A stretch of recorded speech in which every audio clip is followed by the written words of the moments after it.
Hello, Providence hockey fans. Welcome to This Week in Friars Hockey. I'm Nick Rojas. The Friars hit the road for their first Hockey East road game of the season, winning over Boston College at Connie Forum. The following night, they had to come back to tie the game against UMass Lowell, but eventually succumbed to the Riverhawks in overtime. This weekend, they have two home games at Schneider Arena, one against Colgate and one against Boston College, as the team aims to get back in the win column. On today's episode, Coach Leaman joins us to talk about this past weekend, plus Jack Dugan discusses his nifty goal on Friday night. This Week in Friars Hockey starts right now.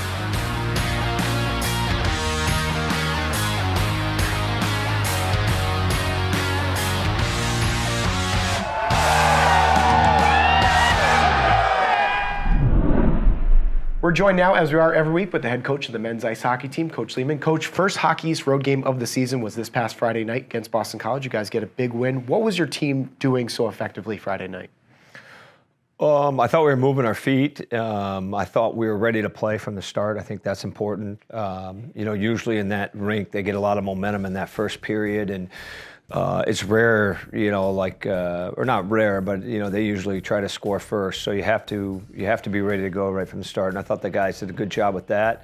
And I thought we scored some very timely goals. I mean, I thought our discipline was better than theirs, and we scored some timely goals. Saturday night, the first two periods against UMass Lowell, you're generating offensive scoring chances. And then midway through the game, it starts to flip. What turned in the third period and overtime for your team? Well, I mean, I thought we played a great overtime. We had the puck almost the whole overtime, so I thought the overtime was pretty good. Third period, we got on our heels. We weren't moving our feet with the puck. We were flipping the puck to them quite a bit. And when you stop moving your feet, it's tough to play against a team that's moving their feet. So I thought we stopped moving our feet in the third period. I thought, we had some great looks. We did not score a 5-on-5 goal. That is a little bit of a concern against, I would say one of the top three goalies in the league.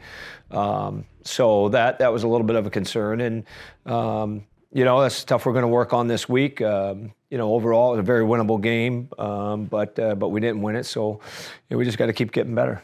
After the weekend, you said that goaltender Michael Lackey was your best player this weekend. What did he do that stood out to you? Saves the puck. He's good at it too. He's for a young team. The Lowell game was the first game we trailed in all season. So Michael's given us a chance to get out of the gate and get our feet underneath us, and to often to get leads, or at least get through the first 10 minutes, and really with the young team, sometimes they dip their toe in the water, and so I think he's behind the scenes been terrific for us. We need that to continue, obviously, but I love the way he practices, I love the way he plays, and we're very excited to have him. Now, moving forward to this weekend right now, back to non-conference play with Colgate, who played well against UMass Lowell. And then you have Boston College, both games here at home. What does the team need to focus on this weekend, and how much does it help having both these games at home?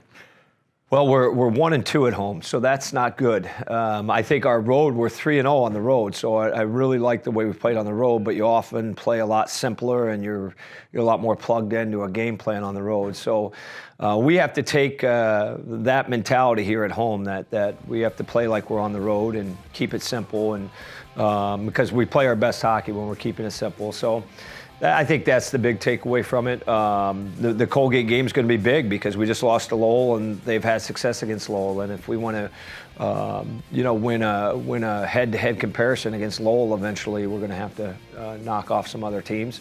I watched Colgate. I don't think their record is indicative of their team. I think they have a very good team, but they've played a tough schedule so far. So we'll have our hands full there, and then we'll approach Saturday when it comes. Obviously, a league game in your building that you want to take care of. And Coach, final question here. Jack Dugan is our guest today. In which areas of his game have you seen him step up this year? Well, I think his intensity in practice has definitely improved. He's especially in the preseason, and he comes to practice each day, and I think that's carrying over with a little bit, of a raised elevation in his game. I think he's much more trusted defensively this year from our staff. We're pleased with that, but certainly Jack's best attributes are when he has the puck on his stick. And, he's in the role this year where he's got to be one of our leaders offensively, if not our leader offensively. And I think he's doing a good job with it. And we want to make sure that continues. All right, Coach, thanks for coming on. Best of luck this weekend. We're joined by sophomore forward Jack Dugan. Jack, so much of freshman year is getting acclimated to the college game. This year, as a sophomore, do you notice any differences between year one and year two? Yeah, definitely. I think that anytime you stay at a place for more than 1 year, the first year is, like you said, getting acclimated, more so than anything. And then the second and third or fourth year, you definitely have more experience and you're more comfortable, and you know what your team expects of you and you know what your coaches expect of you. And for me, I know what I expect from myself. So this year I've definitely been a little more comfortable to start the season. Which is a good thing, because this offseason the team has lost some scores. Going into this year, from a mental standpoint, how did it feel knowing that you maybe had to step up into a scoring role, and what's it been like to fill that void? Yeah, I want to be that guy. I want to be our scorer, one of our top scorers, and help the team in that way. I think last year, after the first half, going into the second half, I was starting to get leaned on more and more, even though I was a freshman. I was scoring at a pretty good pace, and then this year, I knew what I was coming into, and I think I expected the coaches to expect that of me as well. And like I said, I've been a lot more comfortable this year, and I know what to expect more. You've certainly helped the team out in the scoring department. Friday night, you scored that goal against Boston College. You got to talk to me about that. That one goes off the goaltender's back and in. From behind the goal line is where you shoot it. What did you see on the play, and is that something you've seen before, or maybe thought about doing before that you maybe didn't do? Have you done it before? What did you see Friday night? Yeah, I did that once when I was a peewee, 14 or 15. I ended up working out. I came around, saw the kid's head was like a foot off the post. So I decided might as well. We were up by 2 goals, and the worst thing that'll happen will go in the other corner.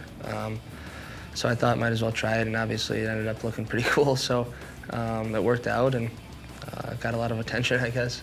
Yeah, pretty cool highlight reel goal for the end of the year. Final question from us. It's Halloween this week. Do you have any good Halloween memories that you want to share with us, and what's your go-to Halloween candy? Go-to is definitely a peanut butter cup, Reese's peanut butter cups. Favorite Halloween memory, not one in particular. I think just going back to when I was younger, just hanging out with my buddies and getting all excited for everyone to go to meet up at someone's house, usually on a school night.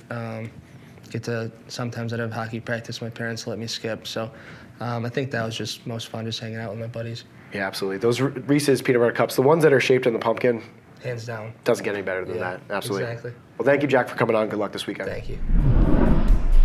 For a breakdown on the matchups with Colgate and Boston College, we send it over to Mike DeMars. Mike? Thanks, Nick. The Friars will be home for 2 games at Schneider Arena this weekend. Colgate comes to town on Friday for a non-conference matchup before the Boston College Eagles come in for a rematch on Saturday. The Colgate Raiders come into the game with a 1-4-2 record on the season. However, they have a win, a loss, and a tie against Hockey East teams this year. They beat UMass Lowell in overtime and skated to a scoreless tie with the Riverhawks. Junior Paul McAvoy leads Colgate with 3 goals, 2 of which came in one game last weekend against Miami.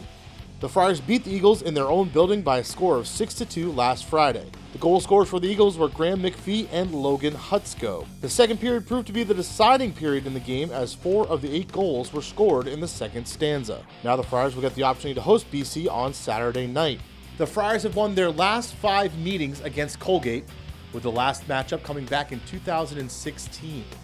As for Boston College, this will be the last time the Friars see the Eagles in the regular season. That's your weekend preview. Sending it back to you, Nick. Thanks, Mike. That'll just about wrap up today's edition of the show. A big thank you, as always, to Coach Lehmann and to Jack Dugan for joining us on the show. Just a reminder that both games are here at Schneider Arena this weekend. Tickets are still available. Friday night's game is at 7:15. That is Food Truck Friday, so make sure to come early to indulge in some of our local area food trucks. Saturday's game starts at 7. That is the food drive donation game. If you bring a canned good item to the game, you will receive a discounted ticket voucher to a future Friar hockey game. For all the ways to watch and listen to this weekend's games, head to friars.com and follow the team on Facebook, Twitter, and Instagram. Thank you so much for watching This Week in Friars Hockey. See you next time. Have a great day.